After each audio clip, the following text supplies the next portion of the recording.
Well, kia ora koutou katoa. Welcome to the Ministry of Health, and thank you for attending the update today. So I'm confirming 8 new cases of COVID-19 in New Zealand today, bringing the total number of cases to 28. As with the cases confirmed yesterday, these new cases all relate to overseas travel. That's an important point because it means that at the moment we still don't have any evidence of wider community transmission in New Zealand. Public health staff are investigating the travel history of each of these new cases, and that is so we can quickly identify any potential close contacts and ensure they are isolated and monitored for any symptoms. Of the 8 new cases, 2 are in Southland, 2 in Taranaki, 1 in Rotorua, 2 are in Auckland, and 1 in Northland.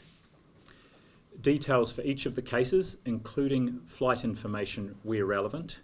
Now, the flight information may not be relevant if the person arrived back in the country and was asymptomatic for more than 48 hours after they flew. But if there is flight information that is relevant, that will be on the Ministry of Health's website with other information as soon as possible. 1 of the new cases is in hospital, the others are at home and self-isolating.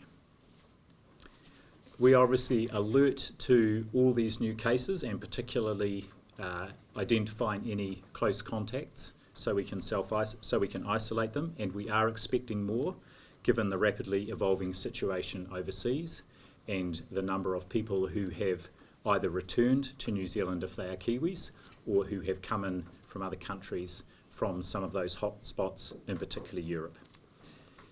As we've said before, we will continue to actively identify and test and isolate cases and close contacts to ensure that we prevent further community spread.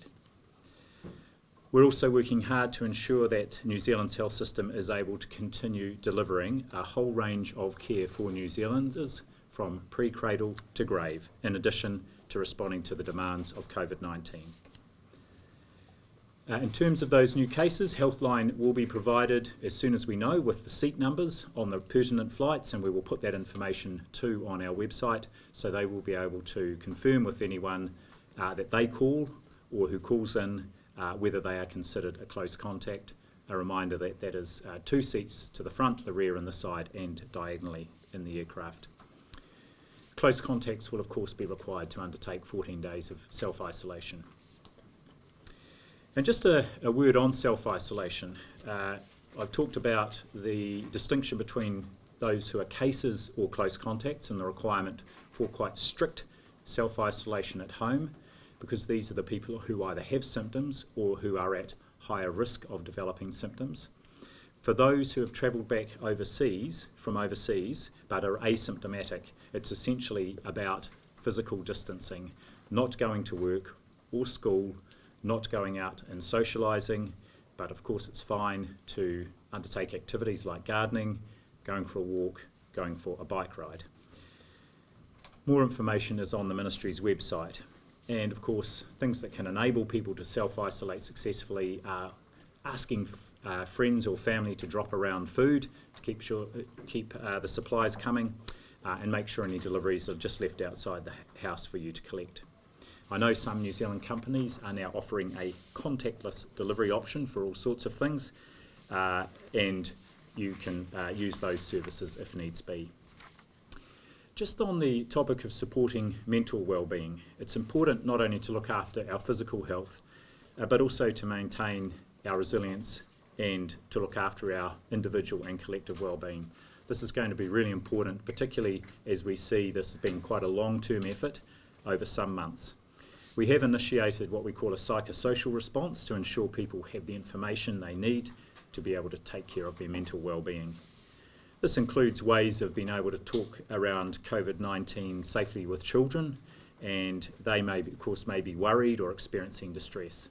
There is information available on the Ministry of Health's website, and this will be added to in coming days.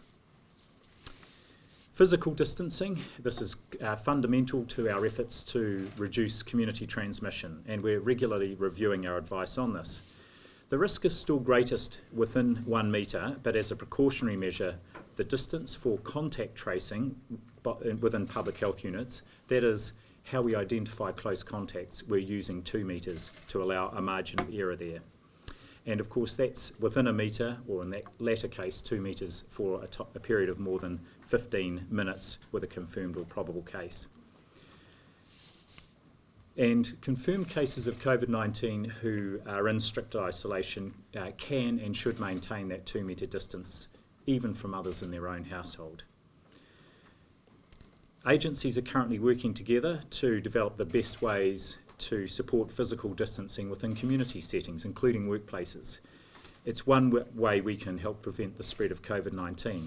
And for example, within the Ministry of Health here, as part of trialling our business continuity plans and creating more physical distance between staff, we are going to start with having 1/3 of our people working from home but rotating through from next week. That will reduce the density of people in the organisation and just help test our systems for working at home to make sure our business continuity planning is actually working. All of us have a role to play in preventing the further spread of COVID-19 and protecting our community, particularly older people and those with pre-existing conditions.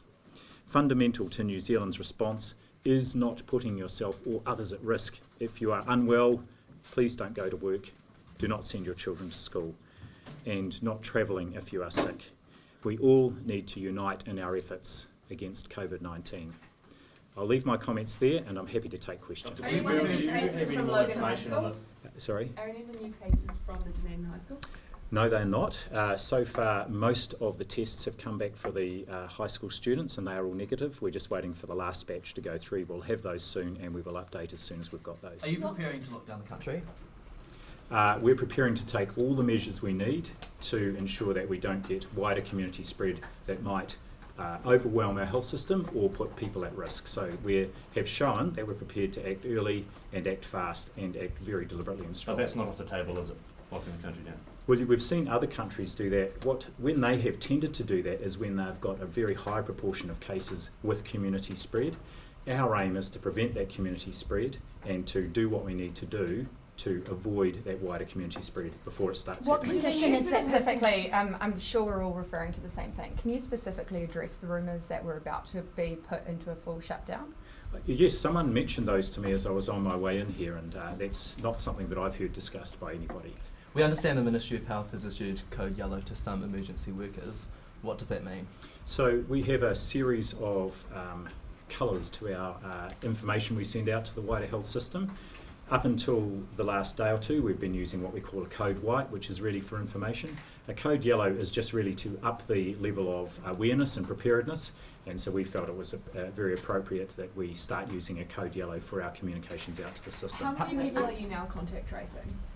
Hundreds. And Not thousands? it may be over 1,000, but what I can say, of course, you're aware, even just from the one Dunedin student, that was 150 close contacts. So it will be up in the hundreds. Remembering also that for those earlier cases, we're past the 14-day period, so a lot of those close contacts will now be out of self-isolation and carrying on with their lives. Well, currently got 30,000 tests available to test for COVID-19. Is that going to be enough if we reach a community outbreak? And how are you looking to resource those if we do, in fact, run out?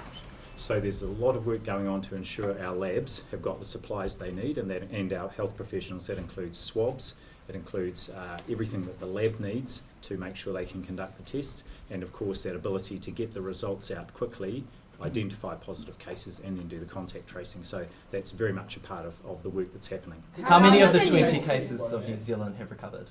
How many of the 20 cases? I don't know that for sure, but some of those earlier cases will be completely recovered now, and mostly this illness lasts for a few days. We then ask people to stay in self-isolation for a period afterwards just to make sure they're not infectious. What condition is that person in hospital in? What sort of condition? I don't have the details, but this is down in this is one of the cases down in Otago Southland, and I know that person is on their way to Dunedin Hospital to be looked after there. That was felt to be appropriate. How long are these waves going to continue if we don't have a vaccine for, say, 18 months? So what we're planning for is a long-term effort here. because if we manage to successfully prevent community transmission here in New Zealand, but there are other countries that have cases still, we can't keep ourselves locked down for a year. So what we're planning for is a long-term effort here, and that's the preparation we're putting in place. Do you have the details? Did the Taranaki case attend WOMAD? I'm sorry? Did the Taranaki case attend WOMAD? No, not that I know of. Do you have the details of the 2-year-old that was on the flight from New Zealand to South Africa? No, I don't have any details about that. Have you done any modelling? Around the Imperial College London, that's sort of been making the rounds, and what did you make of those implications for New Zealand? Yes, this is a paper that was published by the Imperial College in London 3 or 4 days ago. It's a group that's been very influential in supporting the UK response. That was very critical in our response over the last few days to inform our shift from flattening the curve to the series of smaller curves, because what they were able to do was identify what measures you need to take to not just flatten the curve, but to keep any outbreaks at a level that your health system can still cope with, and that's the position we want New Zealand to be in. You say there's no community transmission, but key disease experts are asking if community sample to be tested. Should we be doing that? So what we've seen over the last few days is a big increase in the number of tests being done. 620 a couple of days ago. Yesterday it was even more than that. I expect it will be even more today. Only a few of those cases are testing positive, but what that does give us a good idea of is if there is wider community transmission. So in effect we're doing both testing for the disease and some surveillance across the community. We're testing other people with influenza-like illness, and it's not at this point been shown to be COVID-19. So that's quite an important part of informing our response. Can you clarify whether it costs people to get COVID-19 tested? We heard that someone who was charged for $45 at their GP. Is that just a GP cost? That would be the GP visit cost, but one of the some of the money in the government that the government announced a few days ago in the $500 million for health is to cover the costs of the visit and the testing for all people, so it will be free. We don't want cost to be a barrier to testing if people need it. Have you done any modelling? Are any of the new confirmed cases school students, and also what would be the criteria for a school to close? So of the new cases, none are school students, and we've seen with Logan Park High School that because there was a positive case of a student there, we have closed the school, and we have in that particular situation also tested the 150 close contacts. The intention is if all those tests are negative, then following the school being thoroughly cleaned, it will be reopened next week. So have you done any modelling as to how Māori will be or could be affected by coronavirus? We haven't done any modelling specifically for Māori. However, we have done some modelling of what would happen in different scenarios, drawing very much also on and triangulating it with the modelling from Imperial College London. And what have you discovered? We've discovered, exactly as the Imperial College folk found, that we can implement a series of interventions that might flatten the curve. Even if we had 2 or 3 times the size health system we have now, that would still be a challenge for us. So our aim is to stop it getting to that point where it's actually where the peak is higher than our health system's ability to respond. The UK has asked old people to sort of cut off and self-isolate at home. What is your advice to families visiting elderly, not living in rest homes, but living at home? Look, the key thing here is to maintain that physical distancing. And first of all, don't visit if you're unwell. So we can protect anybody, including older people. I know we all like to give older folk a hug, but in this case we've just got to get used to maintaining that physical distance. So it's fine to visit, but rigorous about the physical distancing, and not visiting if you are at all unwell with anything. It's a question for that.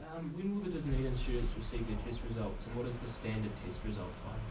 So we try to turn all the tests around within a 24-hour period, as I said, for those Dunedin students. And I also just want to do a shout out to primary care in Dunedin, who, when the call went out, a number of primary care nurses made themselves available to do all that testing. They set it all up at the rugby stadium there in Dunedin, processed all the students so they could get the swabs done quickly. They all went into the lab yesterday, and we've got most of them back. There's just a final batch being run. The majority have been confirmed as negative so far. What The people who have been projections do you tested- have in terms of when are we going to hit a community spread, a community outbreak? What are your projections? So we are watching very closely as to whether we've got any community spread, and that's exactly what we're trying to avoid. And we're also being prepared to act before we see any evidence of widespread community outbreak. A So rough people who have timeline? been I don't have a rough time. What are The people who- DHBs are still running? DHBs are still running elective surgeries. Yes. Is there a case to be made for stopping that, or at least scaling it back in anticipation of needing that capacity in the near future? Sure. We can scale back elective surgery quite quickly because a lot of elective surgery now is day of surgery admission and also day stay surgery, or people have very short lengths of stay. Some elective surgery is being postponed so that we can train the staff who operate the theatres and the post-op area in this process of looking after patients who are being ventilated. So that's already happening, and we're looking closely over the next 2 days about which specialties. For example, some specialties it's very much day stay surgery, and we can just do that and turn that off quite quickly if we need to. So we're looking at all the different specialties or surgery that require longer periods in hospital. Those are the ones that we would move to switch off first. When do you Considering start more than testing health 600 people have workers? been tested, are they likely to get a refund? That's a lot of money for low-income families and people. Sorry, which people? For the low-income people, or just people in general Who have been who have tested been tested and have paid for it. Yeah. No, we won't be looking to refund that, but we will be. So the cost would have been just the regular cost of a GP visit. If someone has a community services card or attends a very low-cost access practice, the cost of the co-payment is less than $20. But obviously now we've moved to make sure cost is not a barrier for anybody. Are there When any you start plans to testing get health the Defence Force involved in any capacity? Well, the Defence Force is already involved in the planning, and they're part of our cross-government effort. And we had a discussion yesterday about, for example, the medical, nursing and medics staff in the Defence Force. Their primary focus is on keeping the Defence Force well and working, and obviously there may be a time when we need to deploy the Defence Force. They're very much part of the planning. What is When the do you advice start Final on question auditions? here. When do you start testing health workers? You mean automatically just testing health workers? Yeah, just like health workers that have been exposed to the virus. They're obviously the front line Yes. testing people every day. They're bound to get exposed. When do you start testing them? Before they're symptomatic, or So what we do, of course, is if any health worker is exposed and may have been at risk because they weren't wearing PPE or because they were a close contact, for example, of someone outside of the healthcare setting, then they go into self-isolation and we watch for symptoms. We're not routinely testing every health worker if they've cared for or looked after a person with COVID-19 because, of course, we have PPE and they use that PPE to prevent becoming infected. Should we stop flights to Samoa? It's a country still recovering from the measles crisis. Quite, and I know there's interest in because there's been a reported suspected case in Samoa. We're watching that very carefully, and we're looking very closely at the situation in the Pacific, traffic both to the Pacific and back this way. So that's something that's under active consideration. What I'm is just the going to advice leave it to board- there because I've just got other commitments to go to, but thank you very much again for attending and for your interest.